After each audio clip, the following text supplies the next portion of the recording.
What if the story we've been told about civilization is backwards? What if, long before the pyramids rose from the desert, before the first city was ever built, before a single human being had learned to farm the land, someone was already raising massive stones into the sky? And then they buried them, on purpose, sealed away as if someone wanted the world to forget it ever existed. For thousands of years, it worked. The hills stayed silent. The secret stayed buried. Welcome to Göbekli Tepe, a place that, according to everything we thought we knew about human history, shouldn't exist. In 1963, a team of surveyors crossed this hill in southeastern Turkey. They noted a few broken limestone slabs scattered in the dirt and moved on. Just another rocky hilltop, they assumed. Nothing here but wind and grazing sheep. The site was logged, forgotten, and left to the elements for 30 more years. They were wrong. Catastrophically wrong. 3 decades later, a German archaeologist named Klaus Schmidt stood on that same hill and felt that something didn't add up. The stone fragments were too clean, too deliberate, too shaped. Within moments, he knew every previous survey had missed something enormous. He began to dig. What emerged from beneath that soil didn't just surprise him, it contradicted almost everything archaeology believed about the birth of civilization. Schmidt would later argue something radical. This wasn't a village that slowly grew a temple. The temple came first. And the village, the farms, the entire structure of settled life followed after. If he was right, we had the story of human progress upside down. Massive T-shaped pillars, some standing over 5 meters tall, some weighing as much as a fully loaded truck, arranged with obvious intention into circle after circle, buried beneath the earth for thousands of years, waiting for someone to notice. Then came the number that stopped archaeologists cold. This site isn't a few thousand years old, it's over 11,000 years old.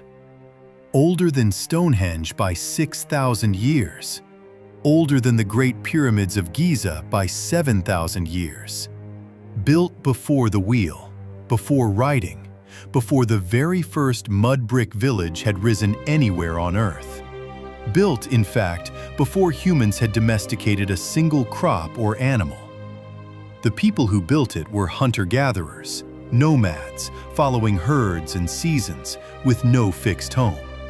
According to the textbooks, civilization needed farming and permanent settlement first, before anyone could organize a project of this scale.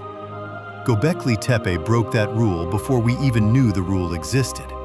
And once one impossible thing is proven true, you have to ask, what else did we get wrong? So, who moved these stones? Some of these pillars weigh over 10 tons. No wheels, no metal tools, no draft animals to pull the load.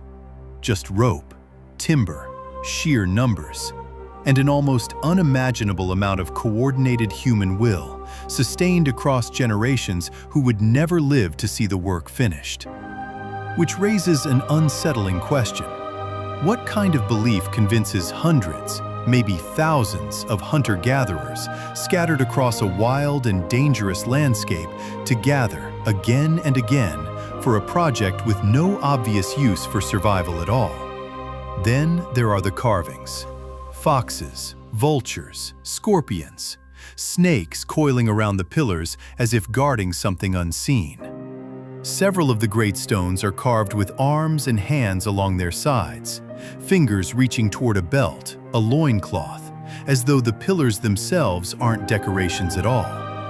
They're figures, beings, watchers standing silent guard for 11,000 years. Why give a slab of limestone a body? What were these stones meant to represent? Ancestors? Spirits? Something else entirely? And then, the strangest detail of all. Around 8000 BCE, the people who used this site did something almost incomprehensible. They buried it. Deliberately. Completely. Enclosure after enclosure filled with rubble, soil, and bone, entombing their own monument beneath the hill, as if sealing something away for good, and in doing so, unknowingly preserving it for 11,000 years. Why would anyone bury the very thing they spent generations building? Historians don't fully agree, but the theories are almost as haunting as the site itself.